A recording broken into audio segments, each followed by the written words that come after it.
Hello बच्चों, बेटा आज की क्लास में हम क्या करने वाले हैं, जैसे मैंने आपको पहले ही प्रॉमिस किया था, एनसीईआरटी के सारी क्वेश्चंस मैं आपको करके दिखाऊंगी, ठीक है। और यहाँ से आप नोट्स बना के आप लोग याद करना स्टार्ट कर दीजिए। ये जैसे ही खत्म होगा वैसे ही हम प्रीवियस ईयर के क्वेश्चन भी करेंगे। मुझे दिख रहा है कि शायद आपको लाइट दिख रहा है, मुझे मेरे कैमरे में नजर आ रहा है शायद लाइट है, पर मैं अभी समझा देती हूँ। तो आज हम करेंगे केमिकल रिएक्शंस एंड इक्वेशंस के फर्दर क्वेश्चंस। आज तक मैं ऑलरेडी अपलोड कर चुकी हूँ वीडियो में, ठीक है। 9, 10, 11 देखते हैं, शायद अगर 12th का टाइम मिलेगा तो 12th, नहीं तो उसके बाद मिलेगा। आ जाओ फटाफट से करते हैं। So first question is question number 9, ठीक है। 8 तक मैं ऑलरेडी वीडियो अपलोड कर चुकी हूँ। अच्छा ये देखिए, what do you mean by exothermic and endothermic reaction, give example. तो एक्सो का मतलब होता है निकलना, ठीक है। एक्सो का मतलब होता है हीट का प्रोड्यूस होना, कुछ ऐसा रिएक्शन हो जिससे कि क्या हो, हीट प्रोड्यूस हो, ठीक है, निकले। ओके, तो एक्सोथर्मिक रिएक्शन और एंडोथर्मिक रिएक्शन क्या होते हैं, इनके एग्जांपल दो। तो भैया जी देखिए, एक्सोथर्मिक रिएक्शन में हम क्या डेफिनेशन लिखते हैं, are those reaction in which heat is released, heat निकलेगा ड्यूरिंग द रिएक्शन, ठीक है। तो केमिकल रिएक्शंस क्या होती है, केमिकल रिएक्शन की कुछ कैरेक्टरिस्टिक मैंने बताया था।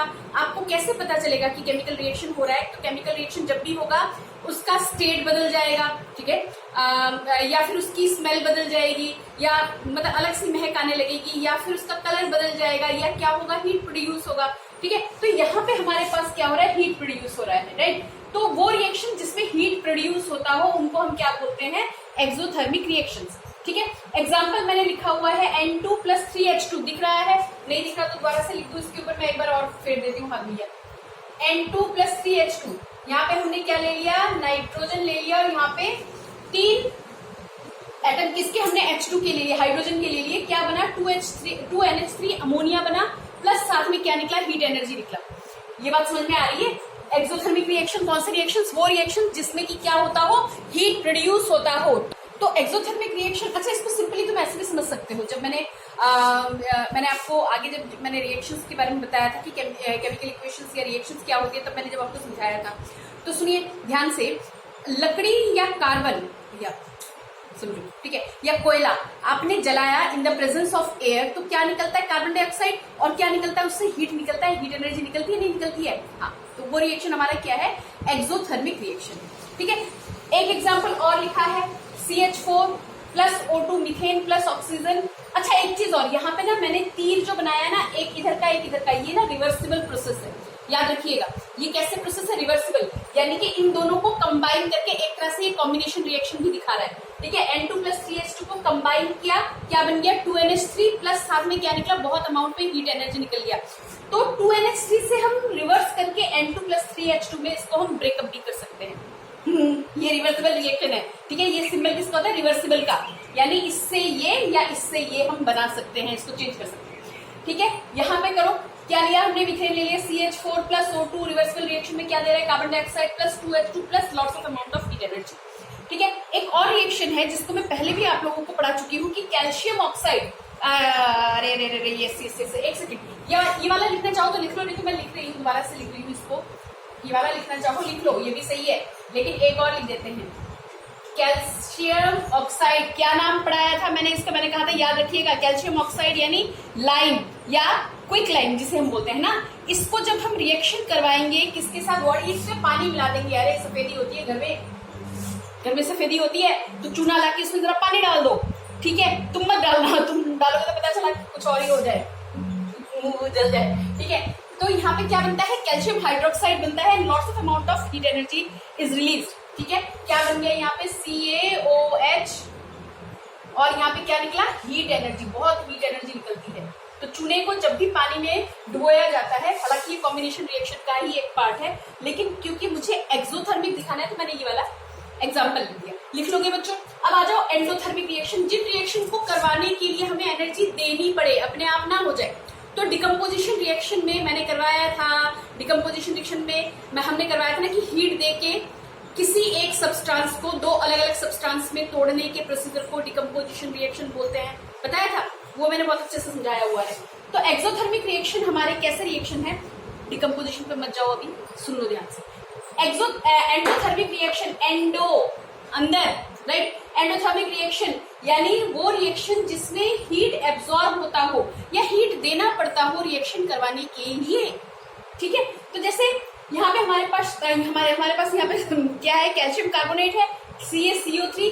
इसको जब तुम हीट करवाओगे तो जाके ये टूटेगा, कार्बन डाइऑक्साइड कैल्शियम ऑक्साइड। ठीक है, बात समझ में आ रही है? इतनी बात समझ में आ रही है? दिख रहा है, नहीं दिख रहा भैया? गौर से देखिए, गौर से देखो। एक और रिएक्शन है यहाँ पे, आप लोगों को दिख नहीं रहा होगा, मैं बोल देती हूँ। 2FeSO4 क्या है ये? Ferrous sulphate. ठीक है, क्या है ये? Ferrous sulphate. मैंने कहा था बहुत इंपॉर्टेंट है, लिख लो। मैं दोबारा से लिख देती हूँ थोड़ा सा डार्क करके। 2FeSO4 फेरस सल्फेट है। जब इसको हीट प्रोवाइड किया जाएगा तो ये अलग अलग सब्सटेंस में टूटेगा। फेरिक ऑक्साइड क्या है ये? Ferric oxide Fe2O3 plus sulphur dioxide plus sulphur trioxide. और कलर रिएक्शन है भैया। कलर मैंने बोला था, कलर याद रखना। ये कैसा होता है? ग्रीन होता है। ये कैसा होता है? ये कैसा होता है? कमेंट बॉक्स में कमेंट करके बता। ठीक है, तो इसमें क्या हुआ भैया? यहाँ पे हीट देना पड़ा, रिएक्शन को करने के लिए हीट देना पड़ा। और दूसरा यहाँ पे डिकम्पोजिशन रिएक्शन भी दिखा रहा है। एक बड़ा सब्सटेंस ब्रेक करके दो अलग अलग सब्सटेंस में, केमिकल सब्सटेंस में बन रहा है। डिकम्पोजिशन रिएक्शन है।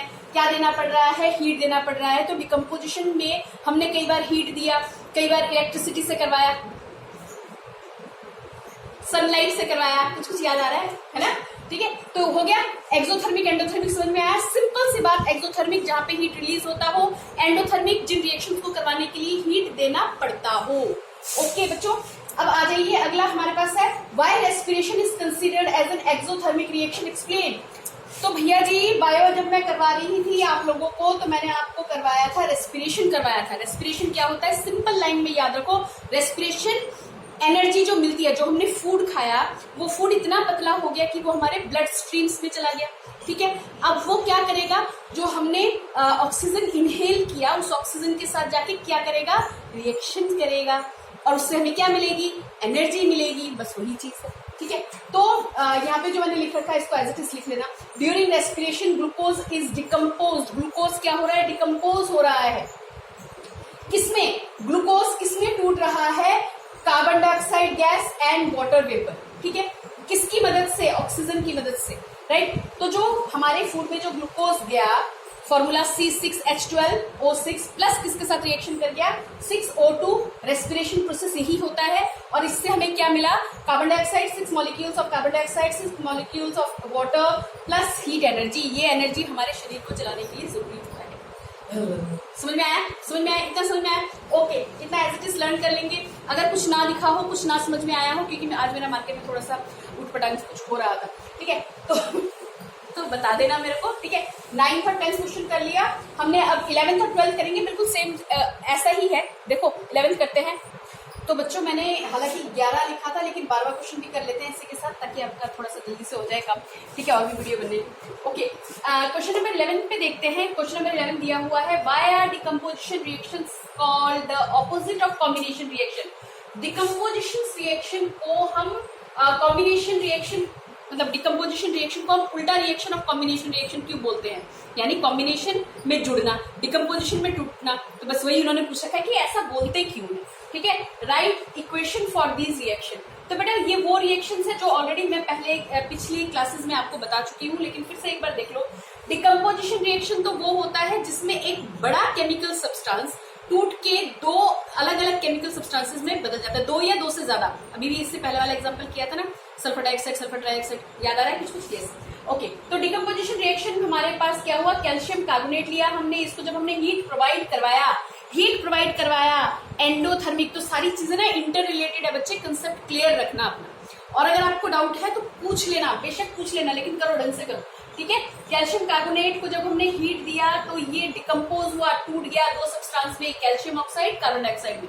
क्लियर? अब यहाँ पे हमने क्या ले लिया? लेड नाइट्रेट ले लिया। लेड नाइट्रेट, दो मॉलिक्यूल लेड नाइट्रेट का ले लिया, इसमें हीट प्रोवाइड करवाया। ये लेड ऑक्साइड प्लस NO2 दिख रहा है, NO2 प्लस O2 में कन्वर्ट, ऑक्सीजन में कन्वर्ट हो गया। ठीक है, बात समझ में आ रही है? तो ये हुआ हमारा डिकम्पोज, एक सब्सटेंस टूट के दो या दो से ज्यादा सब्सटेंस में कन्वर्ट हो गया।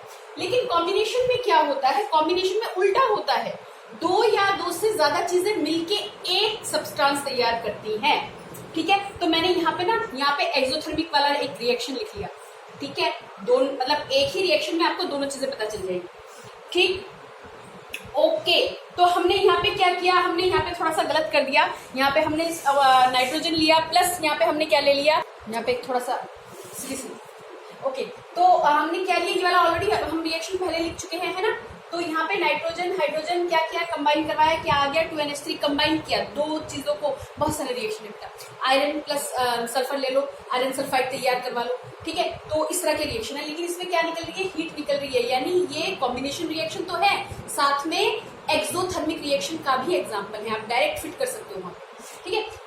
कैल्शियम ऑक्साइड प्लस H2O, अभी ये रिएक्शन भी हमने करवाया था, calcium hydroxide plus lots of amount of heat energy. Clear, इतनी बात समझ में आ गई, कॉम्बिनेशन रिएक्शन समझ में आ गया बच्चों। अब आ जाओ इस तरफ, write an equation, question number 12 की तरफ देखते हैं। Write an equation is for decomposition reaction where energy is supplied in the form of heat, light, electricity. Okay, so decomposition reaction हम करवा सकते हैं, यानी एक सब्सटेंस को हम दो या दो से ज्यादा सब्सटेंसेस में तोड़ सकते हैं तीन चीजों की मदद से। किससे, या तो आप हीट प्रोवाइड करवा दो, डायरेक्ट हीट प्रोवाइड करवाओ, या सनलाइट के प्रेजेंस में ब्रेकअप करवाओ, या इलेक्ट्रिसिटी पास करके ब्रेकअप करवाओ। तो इलेक्ट्रिसिटी पास करके, ये तो बड़ा कॉमन सा मैंने आपको बताया था, बस एक ही है इसके अंदर, जिसमें वाटर क्या होता है, डिकम्पोज होता है on the passing of electricity, ठीक है, after passing of electricity.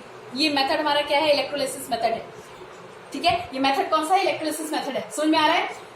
Heat provide करवाएंगे तो सेम एग्जांपल ऑलरेडी हम कई बार लिख चुके हैं, इसी एग्जांपल को CaCO3 हीट प्रोवाइड कराओगे, कैल्शियम ऑक्साइड कार्बन डाइऑक्साइड बनेगा, ठीक है। सनलाइट, अब यहाँ पे AgBr और AgCl दोनों ही मैंने आपको एग्जांपल बताए हुए हैं, सिल्वर क्लोराइड सिल्वर ब्रोमाइड दोनों का ही बताया हुआ है।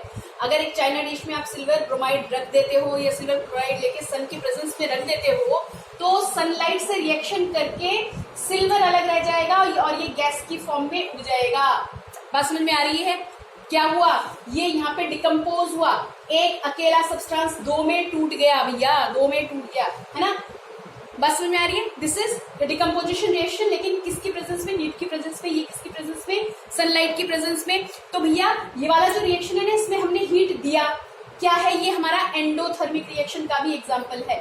किसका, एंडोथर्मिक रिएक्शन का भी एग्जाम्पल है। यहाँ पे सनलाइट की मदद से एनर्जी मिली, हीट मिली, है ना, और ये हमारा AgBr कन्वर्ट हो गया 2Ag प्लस Br2 में। ये क्या है, फोटोकेमिकल रिएक्शन का एग्जाम्पल भी है। फोटोकेमिकल, तुम्हारी फोटो नहीं खींच रहे बालक, तुम्हारी फोटो नहीं खींच रहे, फोटोकेमिकल रिएक्शन। और ये यहाँ पे हमारे पास इलेक्ट्रोलिसिस, राइट, कुछ बात समझ में आ रही है, ठीक है। ये इलेक्ट्रोलाइटिक रिएक्शन इसको बोलते हैं, हम क्या बोलते हैं, दिख रहा है बच्चों, दिख रहा है, मैंने बोल दिया, नहीं दिख रहा तो यहाँ से ठीक है, समझ लेंगे, कर लेंगे हम। तो ज्यादा अब इतना कर लो, 12 तक कर लो, उसके बाद अगले वीडियो में 13, 14 जो भी आगे हम करा लो, ठीक है जी, कर लेंगे जी। ओके, अगर कहीं पे कुछ डाउट रह गया हो तो प्लीज अपना कमेंट जो है वो प्लीज एक बार मेंशन कर दीजिएगा, ठीक है। ओके।